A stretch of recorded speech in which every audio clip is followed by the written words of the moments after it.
Burgess and Bolton's weekly wrap-up.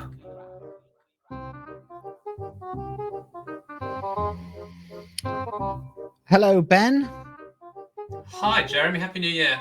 Happy New Year to you too. Are you well?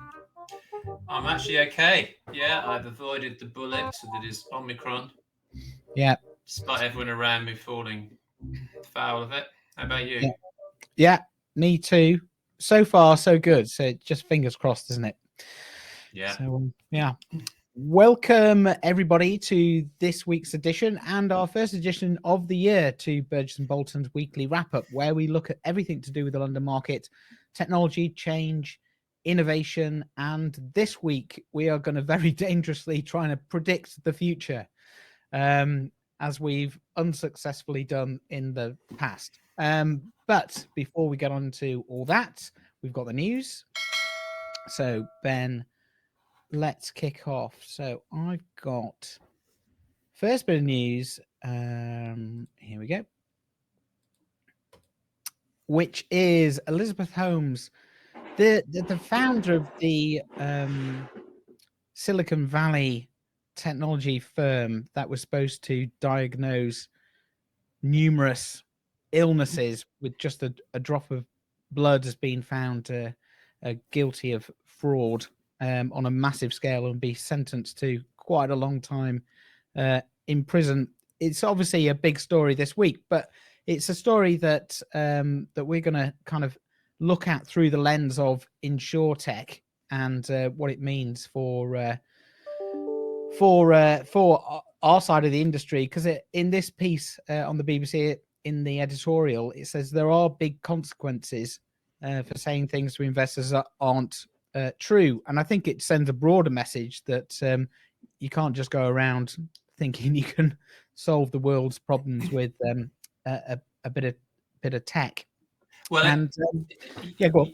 Yeah, I think it's interesting. I mean, I was asked a question at a session I did last year, which is about AI and things, which we will talk about a bit this year and today. In fact, is the question was about are the dangers in AI, and I think this story is partly about data and how they they had the idea obviously for this mass blood testing kit, but the data wasn't really saying what they wanted it to say, so they sort of carried on, hence the fraud, really. So, and they'd all obviously got themselves into a bind by selling. They had a major deal, I think, with Walmart, which was propping them up effectively, and the data just wasn't doing it. So I think there's there are parallels, I think, with some of the InsurTechs, that are sort of putting out that their businesses are fantastic and they've got the funding. But actually, if you look at the underlying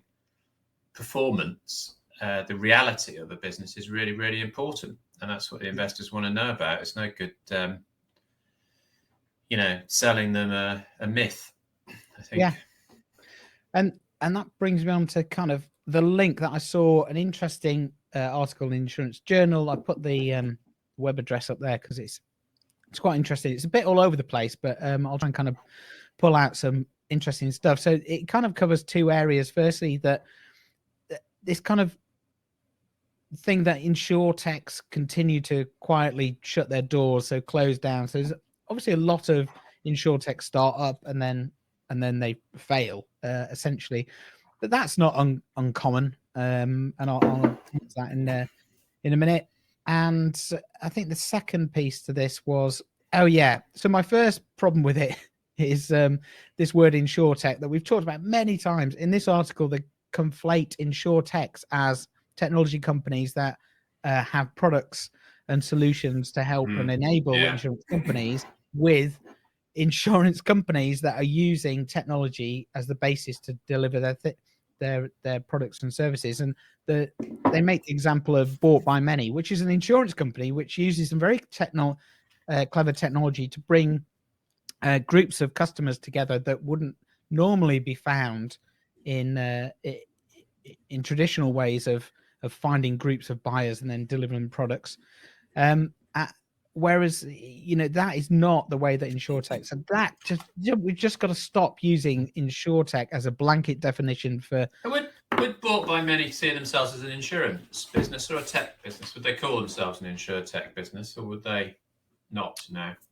I think that, I don't know. That's an interesting question. It was something I was thinking about before we came on. They probably would think of themselves as a technology company internally to drive that dynamic of, innovation and just try stuff, see if it works, get the data, refine it. That agile kind of approach to business. But their customers don't see them as a technology company.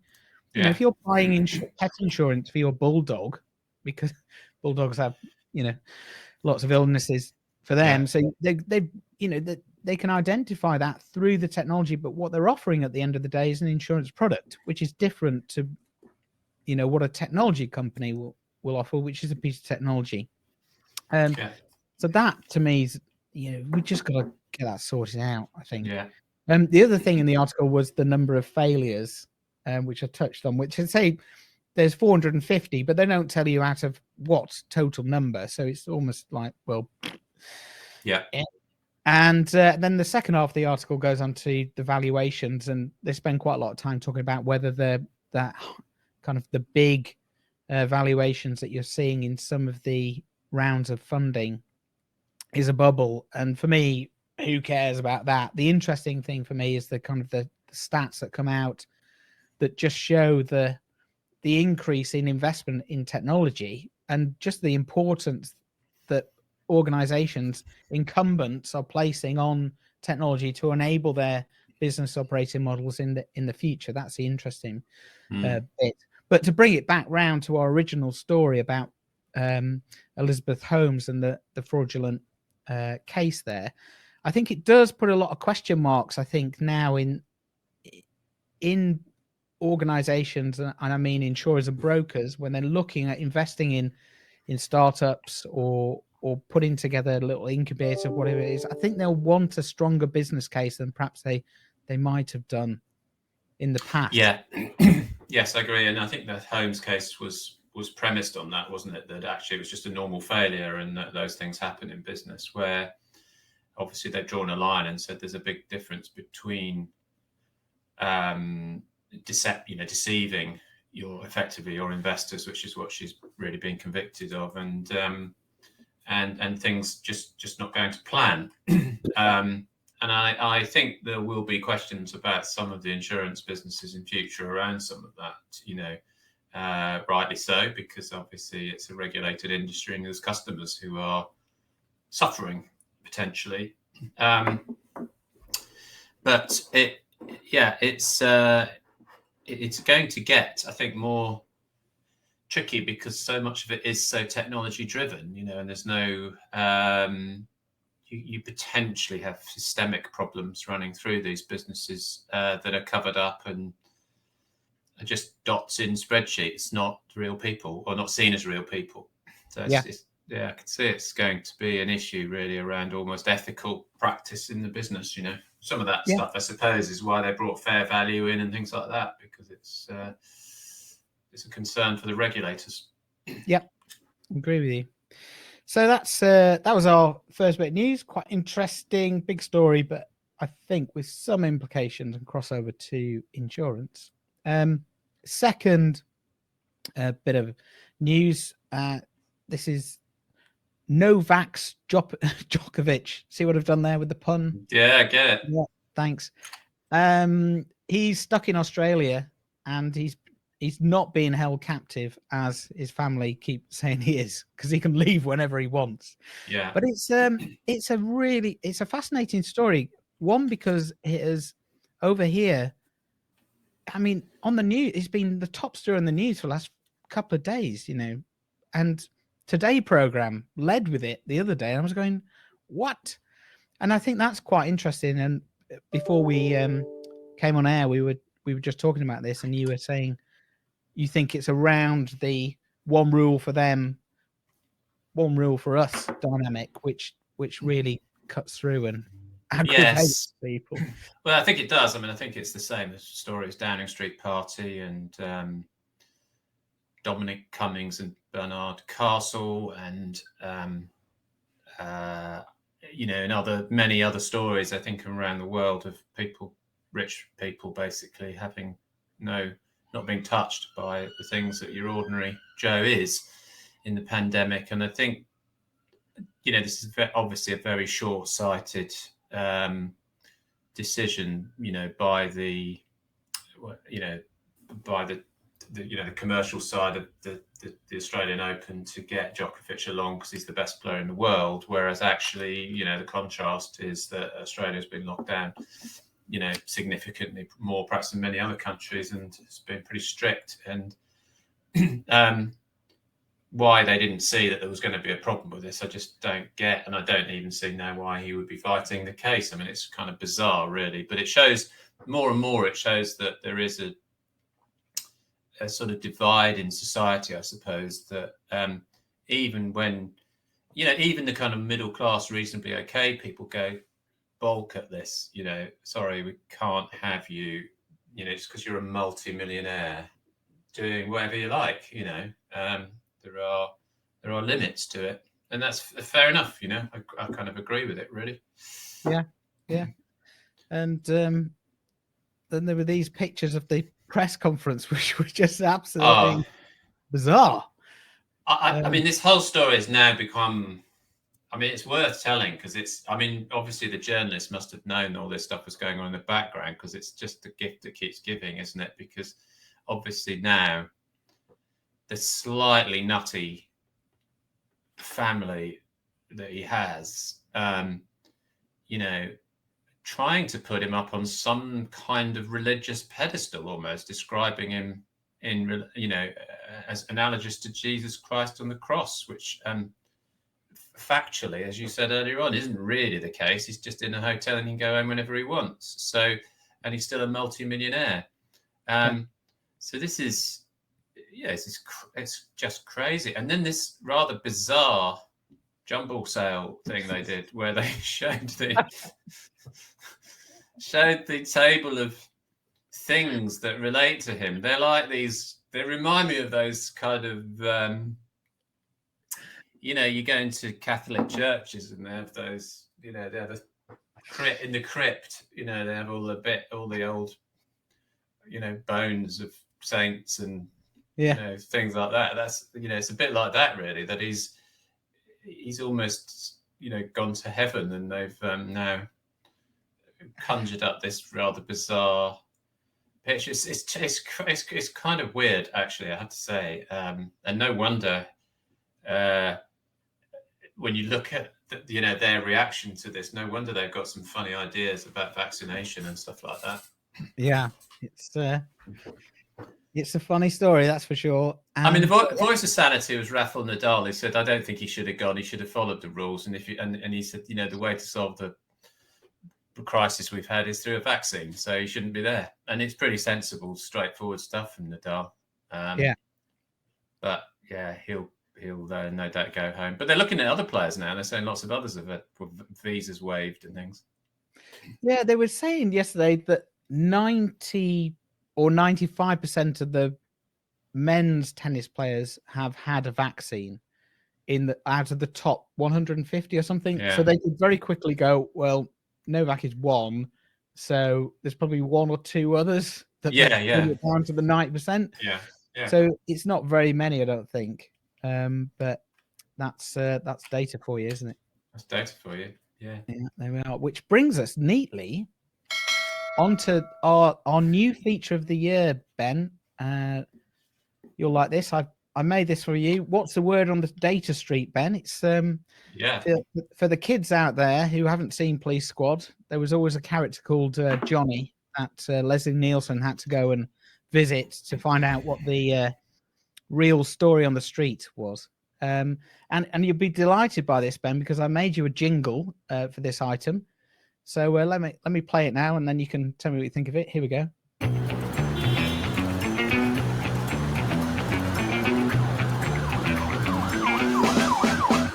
Hey Ben, what's the word on the data street? On the data street.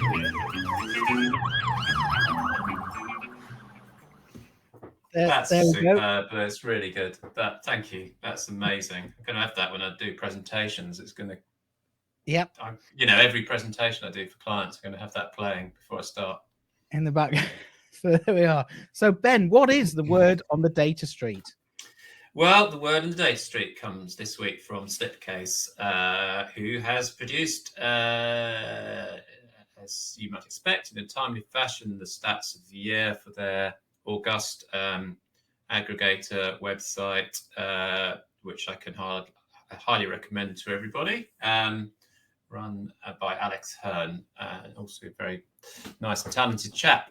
So the bit I picked out, there were a number of statistics there, and people will have received emails and things from Slipcase, which is doing very well apparently. But the bit I wanted to pick out, because we're going to go into some predictions, and is this, which is their top articles in 2021. Now they have a lot of people obviously reading, and the data they get is pretty good. And I was just kind of reflecting, and they've split it interestingly by carriers and brokers, which is always a good thing to do, because I do think they have different takes on life, as well as some similarities. So on the carriers side, we've got the top story is one that we've talked about quite a bit, which was we had an article, I think, middle of the year, Greenberg saying that some InsurTechs are more about hype than transformation. So he's rather presciently called that before the Holmes trial and things like that. But anyway, I mean, I'm sure it's not, but it's interesting that has caught the attention of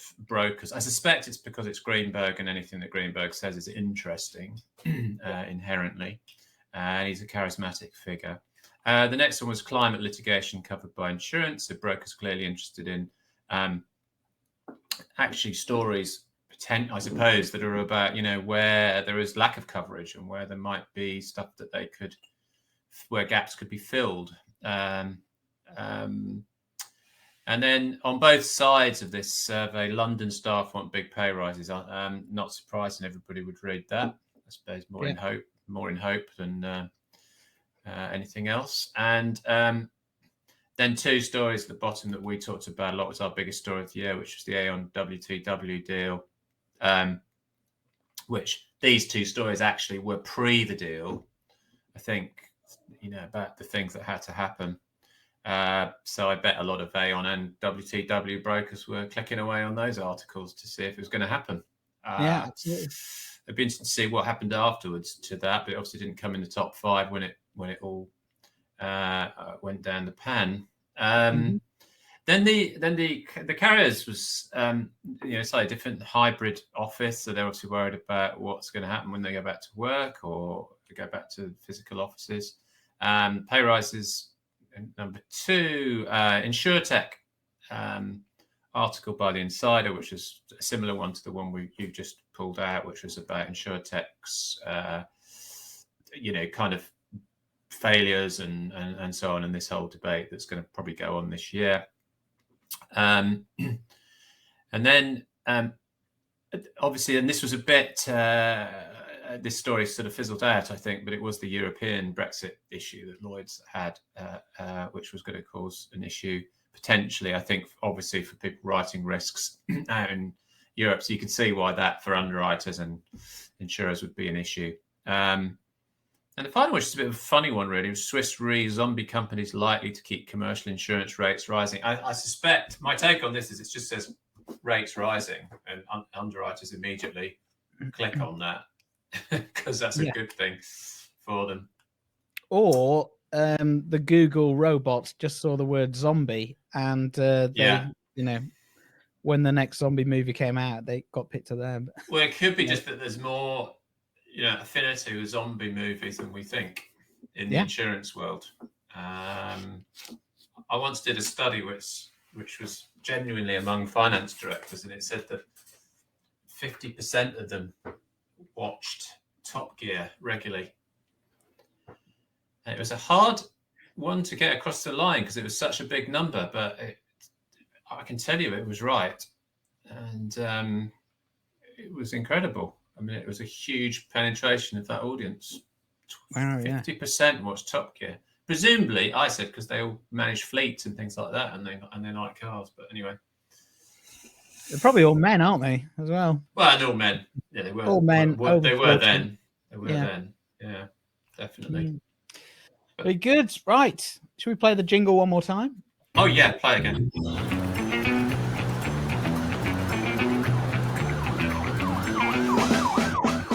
Hey Ben, what's the word on the data stream? On the data stream.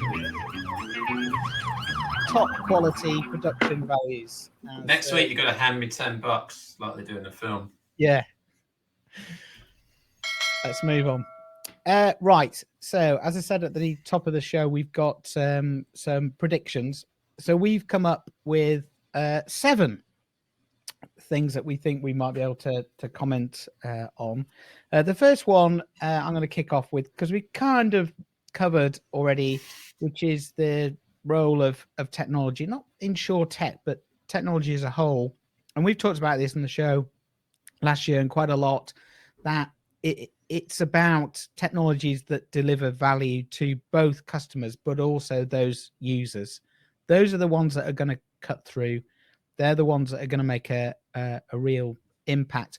And I think from that graph that I showed earlier on, as organizations need to, get hold of this technology, understand it properly, and then apply it to their business operations that really delivers value on those 2 fronts, they're the ones that are going to really benefit, rather than just grabbing at these shiny InsurTechs and their cool decks and promises going forward. So that's my first prediction.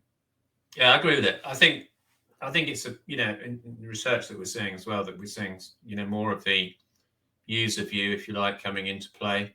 I think there's been a period of sort of just shoving technology in almost for its own sake, but I think there's a demand now for better technology because of COVID, partly. So that's I'm with you on that. I think this is going to morph to be a different type of conversation about technology by the end of this year and into next. Yeah, certainly if I've got anything to do with it. Yeah, me too. And I'm going to do the next prediction as well, which is related, but I've got a feeling that AI is going to come on this year more than it has done before. And AI as a field of research rather than as a technology solution. So we often talk in the insurance industry about applying AI to traditional processes or human interventions that a computer can replicate. But I really think in a broader sense that AI as a field of computer science is going to make significant progress. And that won't have implications this year for the insurance industry, but I think it will have implications for the wider business world and generally the world as a whole over the next 5 years. I've got a feeling we're on a tipping point where the amount of computing power that you need to make this stuff actually work in a reasonable time frame, and actually some of the problems, real world problems that they're trying to solve with AI, I think that those 2 things converge. We're going to see some real progress on that front. So that's my prediction, that we're going to see. Yeah, I'm kind of with you on that as well. I've you and I have talked about it, and we've I felt that probably a year ago I would be kind of going, it's overplayed and hyped, and people don't know what it is. But I think again, it's one of these conversations and that has moved on. And I think there's we've both been reading books about it and different things. So I think there's a real growing interest in how AI interacts with people, what it means for us. And so I think that's important, as opposed to, as you say, just a technology solution, a document reader or something like that. Yeah, definitely. So our next one is role and purpose, and that's going to become ever more important for organizations. We talk about a lot on the show.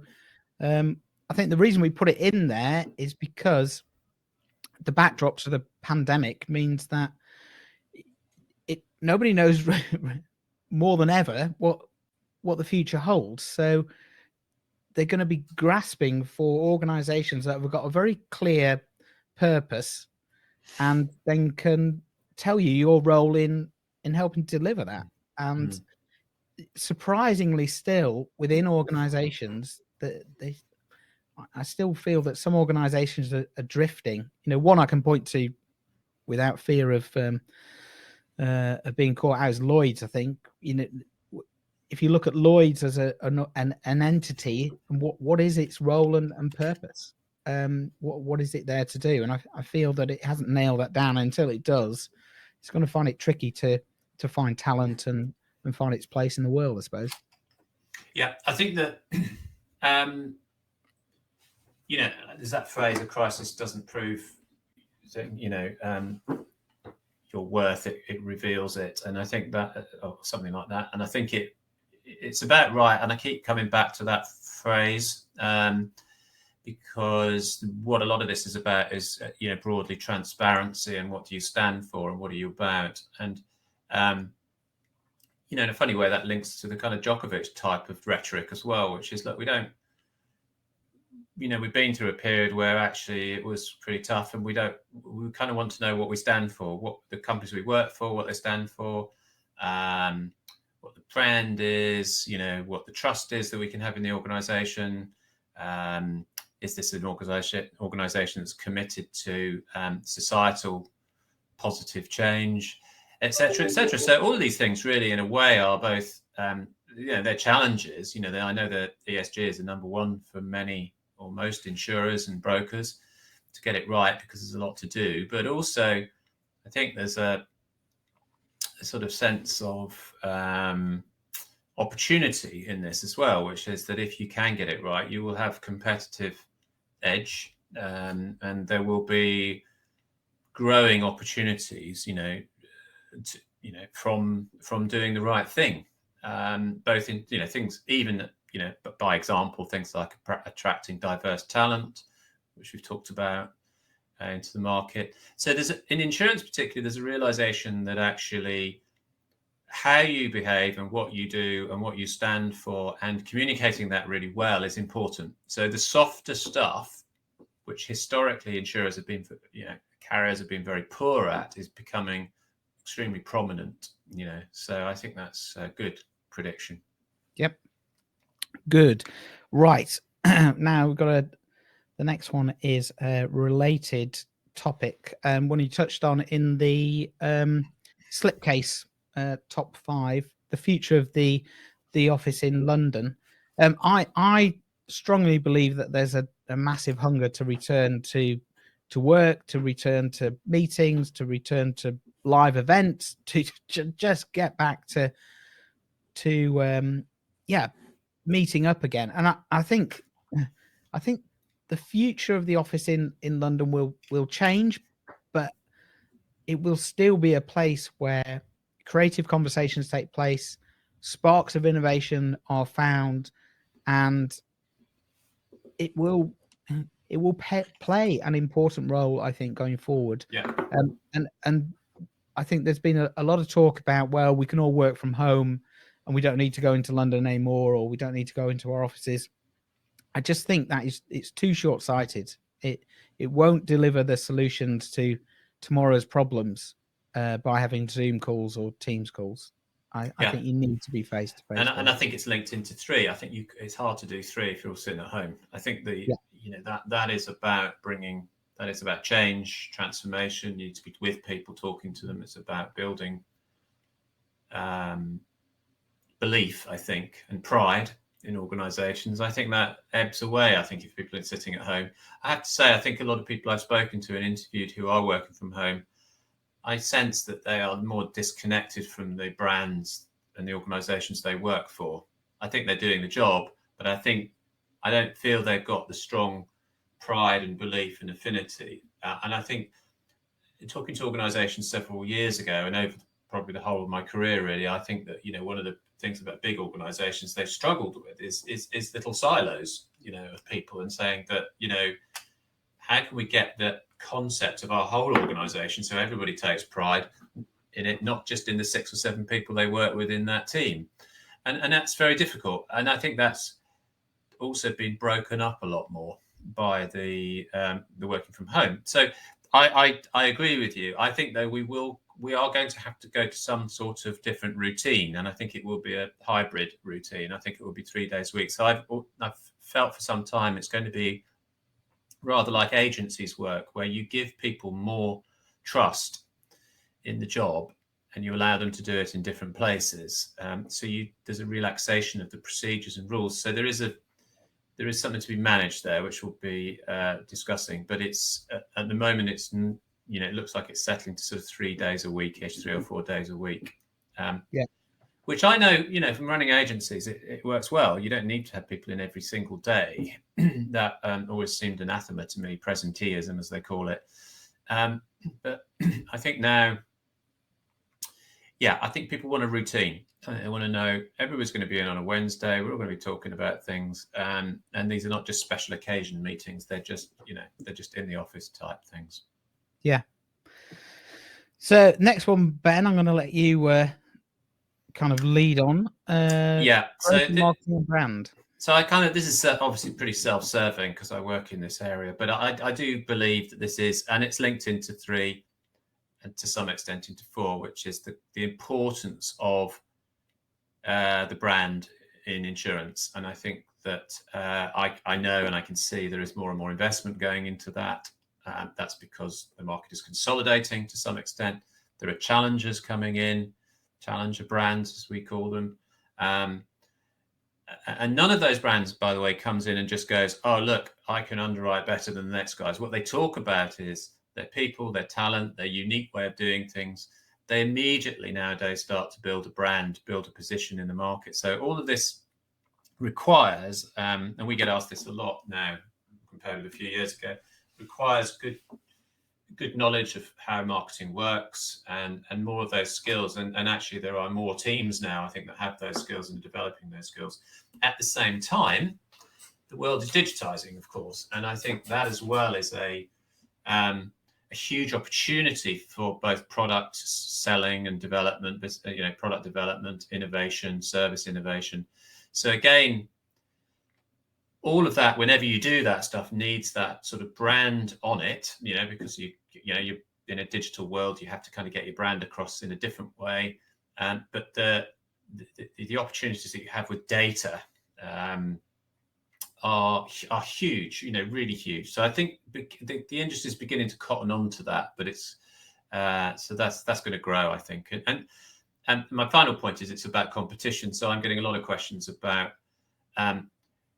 can we are developing some technology in this place, but it's going to take a little while. Will we be overtaken? Will we be at a disadvantage at that point? So you sense the race, to get technology out there, to get things in place, to get things working. So that's huge. I think that's going to be really fast growth, and we'll see a lot of that in the next year or so. Yeah, I agree with you on that one. So next one, number 6. Lloyd's announces the room is finished.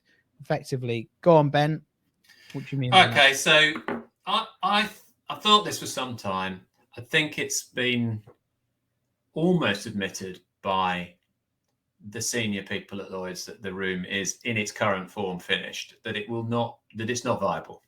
I think brokers who I've been speaking to in private research interviews, not just some kind of public stance, have said, look, I don't need it. I don't need it to do my job.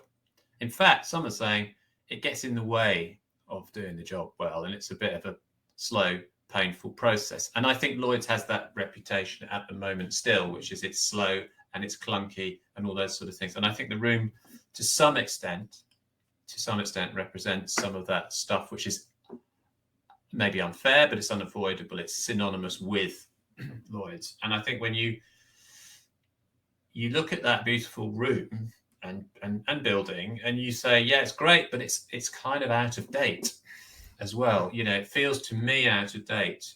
And I know there are supporters. I know there are lots of supporters of this, but I'm now saying I think it's got to move on. I think that, and so I think the prediction is they will move on. I think they will have seen obviously the drop in the footfall, but I think they've spoken to enough people, and some senior people are coming out and saying, I don't see why we need it, you know. Yeah. And actually, maybe they do move. You know, they move into this, which John Neal alluded to, this what he called this serendipitous meeting space. In other words, a big space where people can gather and, you know, meet, you know, like a shopping mall or a coffee mall or whatever it's going to be. Or a pub.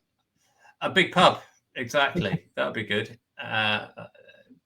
Might cause some, Bloomberg might be all over that, but I think that, you know, but that's where I think it will go to, and I think that could be a really big and positive thing for the market if it makes that decision, actually, because it would be great. It would be really unique to have that great, you know, to have a great big building right in the centre of all this hub. It'd be fantastic, and actually not to be exclusive either. I'd say to bring people in, you know, so that people, all sorts of people, could mingle and mix and talk and have the conversations they want to have. You know,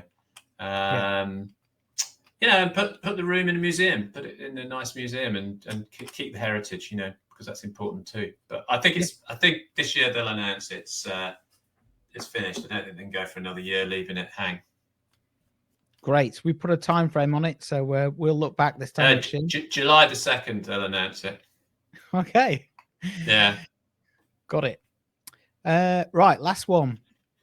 E-trading in London takes off, but not PPL. So yeah, I agree with that. It kind of comes back to the first point, doesn't it, around the greater role of tech. I think there is, you know, all these things are interlinked and are help driving different trends and changes in organizations and in London. And I think there just will be plus, you know, a new generation coming in wanting to interact in an electronic digital way as well will be another driver for that, I'm sure. So yes, and this here is a sort of why I've said, or what we said, not PPL, is that PPL isn't a trading system, right? It's just it's a binding system. It's an administrative system that is sort of used as part of the trading process, but it's not a trading system as you'd know it, say, in the forex markets or other types of trading. There is a yawning, for me, chasm in communications technology around this, allowing brokers and traders. Now you've got all the conditions now for the communications technology, or some kind of WhatsApp type of thing where you can trade and discuss and chat and do the deal. You know, and there's all sorts of apps and technology that could be backed into the market to do it. So I think that some people are going to do it. I think Whitespace is trying to get into that, you know, trying to do that too, and they will change and morph over the years. So I think that, but I think it will start to be seen as a thing. And the other reason I say this is that spontaneously, lots of brokers are saying we need this technology now, and they know what they want. You see, so that's the point: is they know what they want and they know what it should look like.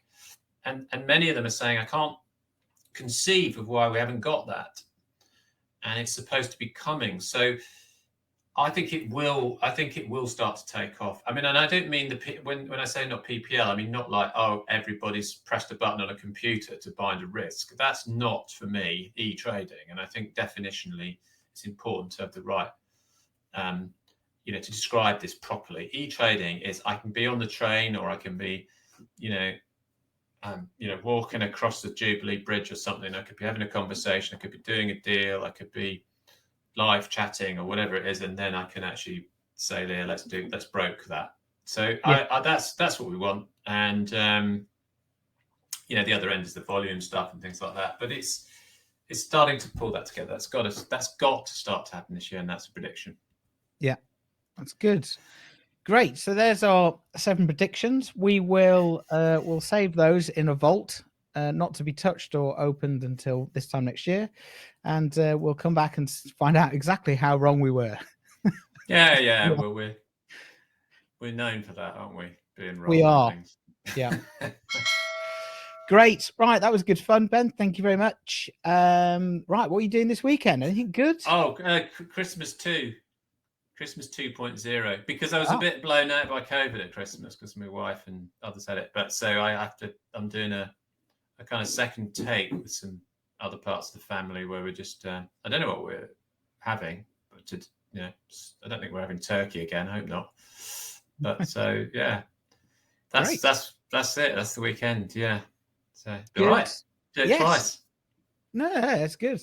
I think we should keep Christmas decorations up until the end of January. I went to Poland and I flew in the middle of January, and I couldn't understand why all the Christmas lights and Christmas trees are up.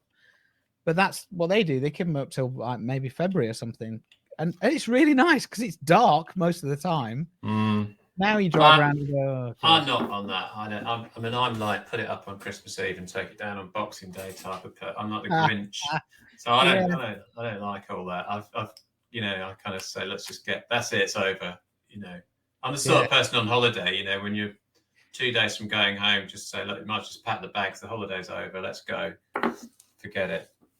Always a glass half full. I don't like the going on, but I do. I mean, probably Serbians, they have them on. They've probably got those Christmas lights up all year. Djokovic, he probably has them around. He's probably festooned with Christmas lights. Yeah, it's got rackets all lit up.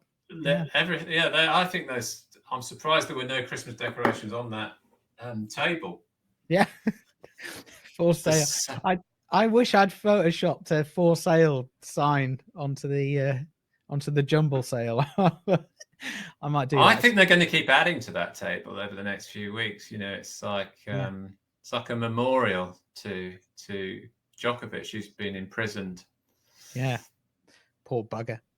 I will. What am I doing this weekend? I've got the kids and potentially painting the spare room. So, yeah. I mean, I hate January, but that is miserable. Yeah. Are you doing dry January? Yeah. Are you? I'm not. No. I'm not doing that.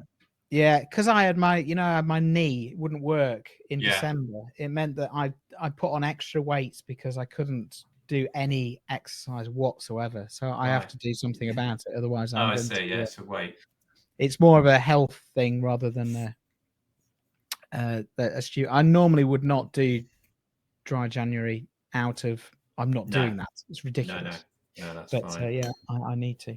Right, very good. Excellent. Thanks very much, Ben. A lot of fun, as I said. Yeah, we've got some new features coming up, haven't we, in the next few weeks? And we have got things. Features, guests, and looking forward to. I forgot. Looking forward to TinTech as well. TinTech London Market on the 8th of Feb.